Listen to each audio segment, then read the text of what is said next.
I have really enjoyed my Sony a5100 for the past 3+ years. It's done a great job. I have a good collection of lenses. It still does a great job. The only real downside to video is no microphone input. But that's when you break out the external recorder and match it up. But getting it some help today from B&H came its new big brother, the Sony a6400. Of all the other Sony crop sensor cameras, this is the first one that's come out that could match the 5100 in practical use. I'll explain. The a5100 is an amazing camera for those that bothered to dig into it a little bit. No, it doesn't have a hot shoe. No, it doesn't have a microphone input jack. No, it doesn't even have a viewfinder. But it had everything else. It's got the same sensor as the a6000.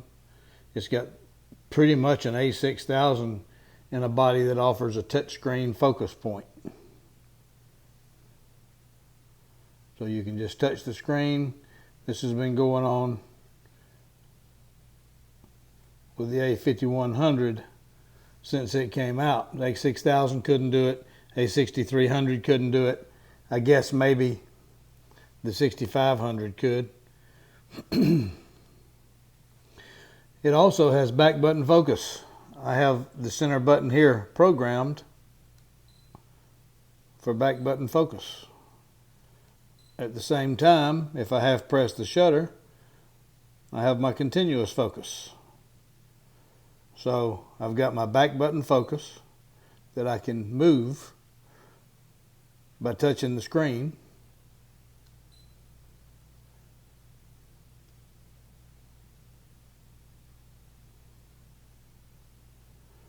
And I've got my continuous focus all programmed at the same time. That's pretty amazing in this little camera that's what, 5 or 6 years old. The a6400 has the touch screen, and it has the other things that the 5100 does not have, along with a newer upgraded sensor and color science. Again, based on my usage, the first worthy upgrade from the 5100. So the a6400 comes in the familiar looking box. E-mount 4D focus. I got it with the good old kit 16-50 lens. Why? It's just a good all-round carry lens for nothing special. And my other one's between 3 and 4 years old, and well, it's a good deal when you buy it with the camera. And then of course the camera.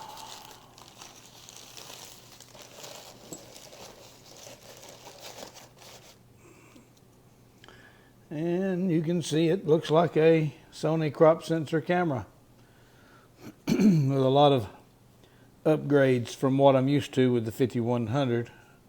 We'll show some of the differences later. I'll get this put together and mount it up there by the 5100 until we can see what's going on. Here they are side by side.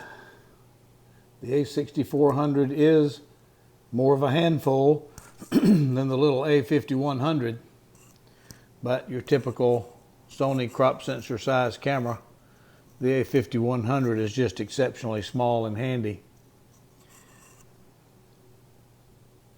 They have the same lenses on at the same time. Of course, the grip is a lot bigger on the 6400 than the little 5100. It feels better in the hand. It has a lot more buttons that I can program to do the things that I missed on the 5100 and include all the buttons that I programmed on the 5100 to overcome its lack of buttons. So I expect this 6400 to be very comfortable once I get used to actually having more physical buttons to program. On the back you can see that the a5100 screen is nice and clean. It doesn't have all the articulating available in the 6400, but that's okay. The 6400 gets it around there. I rarely use the front facing camera on the 5100. It's nice to have it there when I need it. The 5100, the door is just nice and rigid and just pulls open very nicely. This one kind of a little flimsier feeling. It kind of pulls backward and pops open. Not bad.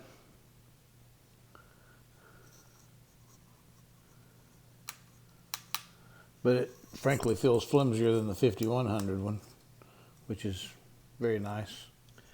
Well, here at the end, after reviewing a couple of things, I have some corrections and additions to make. First of all, on the a5100,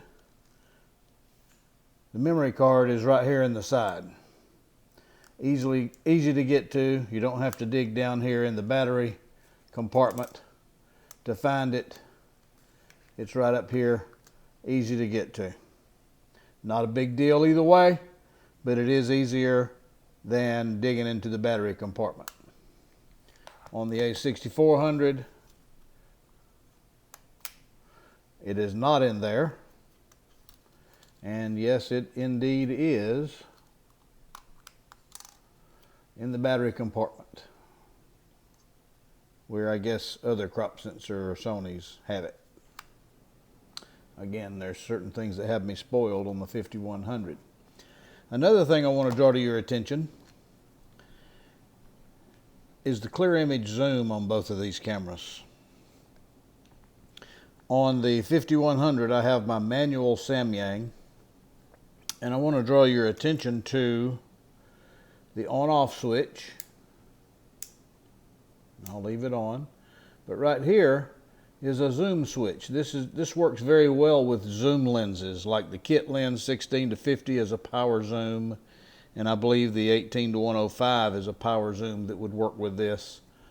But this is a trigger for the zoom up here by the shutter so that you don't have to manipulate the power zoom button on the side of the lens. It's extremely handy. Well, interestingly, it works great with clear image zoom. I'm going to show you a couple of things while I've got this camera up. Again, this is the Samyang manual. I have it set at f2. I have the focus set at what I know is the sweet spot for general usage, where most things are in focus. And I'll point out that I have it set on the 5100 with its touchscreen, where when I touch the screen, it zooms in so that I can fine-tune my focus. Touch the shutter button, it goes back out. That's great. But I also have clear image zoom turned on, and working with this focus ring up here, this zoom ring, it gives me the clear image zoom as if it is a zoom lens. And I'm used to all my primes having this adjustability without losing resolution. On the 5100, it's just extremely easy with this little zoom. Let me do this. With this little zoom lever up here by the shutter. I'm very used to that and going to miss it on every other camera, including the 6400. On the 6400, I have the Sigma 16 1.4 on here. Great lens. Just built to go with this camera. And again, I don't have all the settings done, but one of the first things I do for these prime lenses is find the clear image zoom. Well, there is no little focus lever up here. Zoom lever. There is no zoom lever, so what do? You have to dig down into the menu, find it, turn it on, and then, unless you want to dig into the menu every time you want it, you program it to a button. Well, for now I've programmed it to the C1 button up here on top because it's handy. And what that does is essentially turn on clear image zoom, and at that point it gives instructions down here that you can use the ring over here side to side, brings it in like a zoom. It behaves similarly to that zoom lever on the 5100, or you can go in quicker steps using the up and down motion. And then of course if you hit enter, the circle button in between, it cancels the clear image zoom. Another thing you can do when you turn it on is use the extra accessory wheel right here to also control that, how much it zooms. It's a little smoother. You can actually get the zoom action for video and that kind of thing the way I do with the 5100 by doing side to side on the wheel. So just to draw again your attention to the fact that the 5100 has this neat little zoom lever right by the shutter button and none of the other cameras do, is another thing that makes the 5100 such a neat little camera. And of course being able to use clear image zoom with the prime lenses is just a killer. I don't know if other cameras can do this or not, but it's just awesome. So that's it. Wrapping up the quick comparison between the good old Sony a5100 and my new acquisition of the Sony 6400. If I get as much use out of the 6400 as I did the 5100, it will have been worth the extra money. But if you just need a good, solid camera that has the wonderful ability to swap out lenses, that has some really neat stuff built into it that other cameras may or may not have, even though it has some deficits, the 5100 is still, even today in 2019, an excellent camera.